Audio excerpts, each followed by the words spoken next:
Praise lord. ప్రియమైన దేవుని యొక్క బిడ్డలారా, మీ అందరికీ హృదయపూర్వకమైన వందనాలు.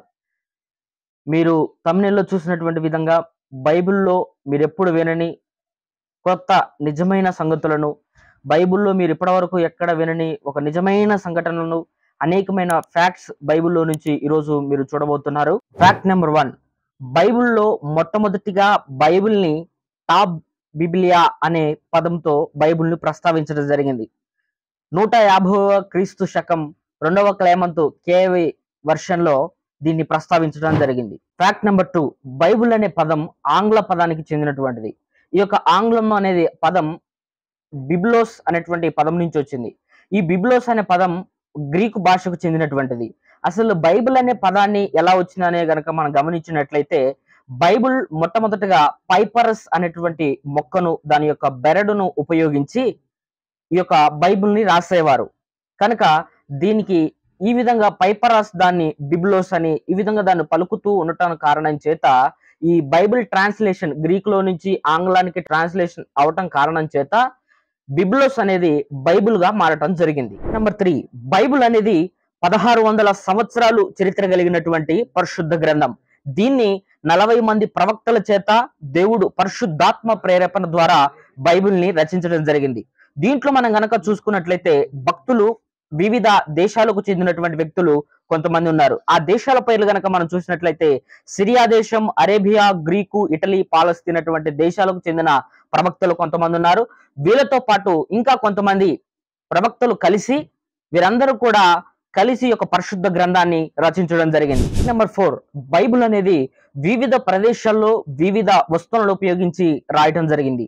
ఈనాడు మనకు సమాజం డెవలప్ అవడం కారణం చేత పేపరు, పెన్ను, ప్రింటింగ్ మిషన్ అన్ని ఇప్పుడు మనకు అందుబాటులో ఉన్నాయి. బైబిల్ అనేది సమాజంగా మామూలు రాస్తున్నటువంటి గ్రంథాల రీతిగా ఒక బుక్, ఒక పెన్ను తీసుకొని రాసినటువంటి బైబిల్ కాదు. వివిధ వ్యక్తులను దేవుడు ఉపయోగించుకొని పరిశుద్ధాత్మ ప్రేరణ ద్వారా వివిధ దేశాల్లో, వివిధ ప్రాంతాల్లో అనేక గ్రంథాలను రచించడం జరిగింది. వివిధ వస్తువులు అనగా ఆకుల మీద, కుండ పెంకుల మీద, జంతు చర్మాల మీద వివిధ రకాలుగా ఈ యొక్క బైబిల్‌ని వాటి మీద రచించడం జరిగింది. మరి అదే విధముగా ఈ వివిధ రకాలుగా రచించినటువంటి యొక్క పరిశుద్ధ గ్రంథం యొక్క లేఖనాలను కుమ్రాన్ గుహలలో వాటిని దాచిపెట్టడం జరిగింది. నెంబర్ 5, కుమ్రాన్ గుహలనేవి దావీదు సౌలును తరిమినప్పుడు ఎక్కడైతే ఆయన దాక్కున్నాడో ఆ గృహాలు యొక్క పక్కన మనకి ఈ కుమ్రాన్ గృహలు అక్కడ మనకు కనబడతాయి. అయితే బైబిల్‌ని రాసేటటువంటి వ్యక్తులను వారు దేవుడి కోసం ప్రతిష్ఠించేవారు. దేవుని కోసం ప్రతిష్ఠించినటువంటి వారు వారి యొక్క తల్లిదండ్రులు వాళ్ళని అక్కడ విడిచిపెట్టిన తర్వాత బైబిల్ రాస్తున్నప్పుడు యెహోవా అనే పదం వచ్చినప్పుడు వారు మరలా వెళ్ళి తలస్నానం చేసి శుభ్రంగా మరలా వచ్చి మరలా వాళ్ళు రాస్తున్నప్పుడు యెహోవా అనే పదం వస్తే మరలా వెళ్ళి స్నానంగా చేసి ఆ విధంగా పరిశుద్ధ గ్రంథాన్ని ఎంతో పవిత్రంగా దాన్ని రాశారు. అయితే ఇది రాసినది మానవ కల్పితం కానే కాదు. పరిశుద్ధాత్మ ప్రేరణ ద్వారా దేవుడు తన చిత్తములో ఉన్నటువంటి ప్రవక్తలను ఉపయోగించుకొని దేవుడు రచించడం జరిగింది. ఫ్యాక్ట్ నెంబర్ 6, బైబిల్‌కి 19, 20వ శతాబ్దాలలో ఈ యొక్క బైబిల్ పై అనేక మంది వ్యతిరేకులు దీనిపై చెలరేగటం జరిగింది. కారణం ఏంటంటే ఈ బైబిల్‌ని మానవులే కల్పితమే, మానవులే రాశారు అని వారు ఈ యొక్క బైబిల్ పై అనేక రకాలైనటువంటి చర్చలు జరిగాయి. అనేకమైనటువంటి యుద్ధాలు కూడా జరిగాయి. ఈరోజు పరిశుద్ధ గ్రంథం మనందరి చేతుల్లో ఉంటుంది అన్నట్టు కారణం ఏంటంటే ఆనాడు పితరులు చేసినటువంటి త్యాగం చేతనే మనకు ఈ బైబిల్ మన చేతిలో ఉంది.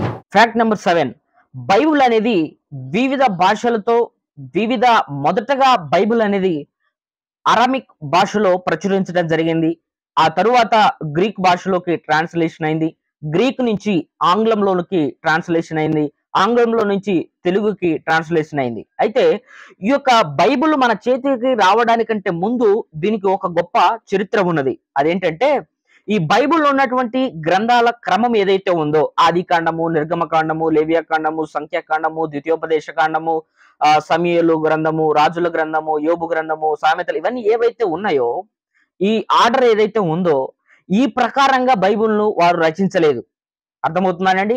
ఈ గ్రంథాలన్నీ కూడా ఒక ప్రాంతంలో లేదా ఒక ప్రదేశంలో ప్రవక్తలందరూ కూర్చుని రాసినటువంటి గ్రంథం ఇది కాదు.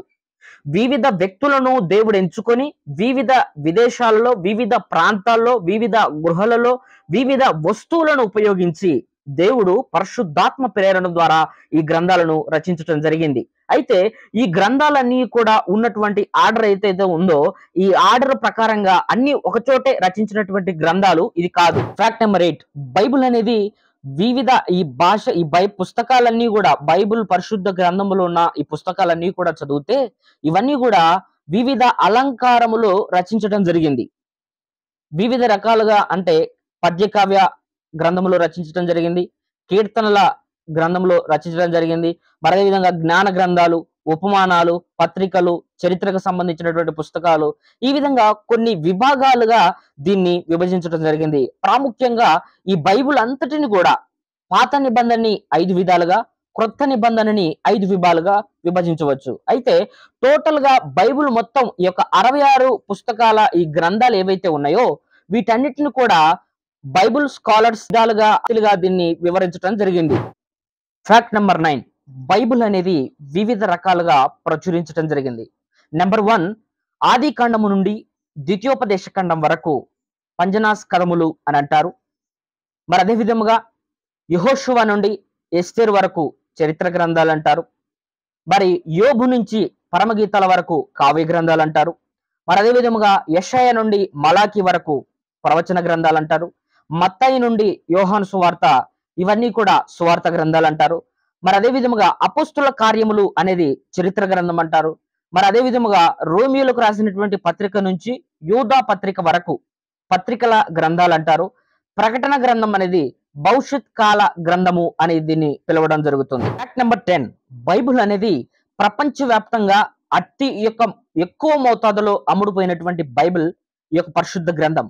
ఈ యొక్క బైబిల్ అనేది గిన్నెస్ రికార్డ్ ఎక్కింది. అదే విధంగా ఈ యొక్క పరిశుద్ధ గ్రంథంలో గనక ప్రతి ఒక్కరు ఆలోచించినట్లయితే పైపరస్ మొక్క మీద బైబిల్ తన యొక్క బెరడు మీద, పైపరస్ యొక్క మొక్క యొక్క బెరడు మీద బైబిల్ను రచించడం జరిగింది. ఈ యొక్క రచించినటువంటి ఈ యొక్క పైపరస్ మొక్కకు ఉన్నటువంటి ప్రాధాన్యత ఏంటంటే దాని మీద మనం ఏదైనా ఒక పదాన్ని కానీ లేదా దాని మీద ఒక సమాచారాన్ని మనం రాసినప్పుడు ఏంటంటే ఈ యొక్క లైటింగ్ ఏదైతే ఉందో మనకు గృహాలలో ఉంటున్నటువంటి లైటింగ్ ఏదైతే ఉంటుందో ఆ లైటింగ్ పోయినా సరే ఆ పైపరస్ యొక్క మొక్క విశిష్టత ఏంటంటే అది వెలుగుతూ మనకు కనబడుతుంది అనమాట.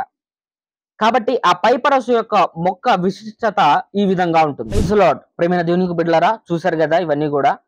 ఇంకా అనేకమైన విషయాలు మీ ముందుకు నేను తీసుకొస్తాను. ఈ వీడియో చూస్తున్న మీరందరూ సబ్స్క్రైబ్ చేసుకోండి, ఇతరులకు షేర్ చేయండి, అనేక మందికి ఈ యొక్క వీడియోని షేర్ చేయండి. మీకు అదే విధంగా ఇంకా బైబిల్ గురించి ఏమైనా సందేహాలున్నా లేదా ఇప్పటి వరకు మీరు ఈ ఫ్యాక్ట్స్ ఏవైతే విన్నారో దీంట్లో మీకు ఇంకా ఏమైనా సందేహాలున్నా మీరు నాతో మాట్లాడొచ్చు. నా నెంబర్ మీకు స్క్రీన్ మీద కనపడుతుంది. వ్యక్తిగతంగా మీరు నాతో ఫోన్ చేయొచ్చు. లేదా మీకు ఏదైనా ఒక గ్రంథం గురించి కానీ సబ్జెక్ట్ గురించి కానీ మీకు ఏదైనా వివరణ కావాలంటే కామెంట్ రూపంలో తెలియజేయండి. తప్పకుండా దాని గురించి మనం విశ్లేషణ చేద్దాం. ప్రైజ్ ది లార్డ్, ప్రియమైన దేవుని యొక్క బిడ్డలారా, ఈ వీడియో చూస్తున్న మీ అందరికీ నా యొక్క హృదయపూర్వకమైన వందనాలు. ఈ వీడియో చూస్తున్న మీరు దయచేసి యొక్క యూట్యూబ్ ఛానల్ సబ్స్క్రైబ్ చేసుకోండి. మీ స్నేహితులకు, మీ రక్త సంబంధులకు, మీకు తెలిసినటువంటి వారికి ఈ యొక్క వీడియోస్ని షేర్ చేయండి. మరి అదేవిధముగా మా యొక్క యూట్యూబ్ ఛానల్లో అనేకమైన ఆత్మీయమైనటువంటి సందేశాలను అందించడం జరుగుతుంది. మరి అదేవిధముగా బైబిల్కు సంబంధించినటువంటి చరిత్రానుసారంగా అనేకమైన బుక్స్ మీకు అందించడం జరుగుతుంది. మరి అదేవిధముగా ఈ యొక్క యూట్యూబ్ ఛానల్లో బైబిల్ క్విజ్ అని బైబిల్ నాలెడ్జ్కి సంబంధించిన అనేకమైన ఆత్మీయమైనటువంటి వీడియోలను అప్లోడ్ చేయడం జరుగుతుంది. కనుక ఈ యొక్క యూట్యూబ్ ఛానల్ని సబ్స్క్రైబ్ చేసుకోనండి.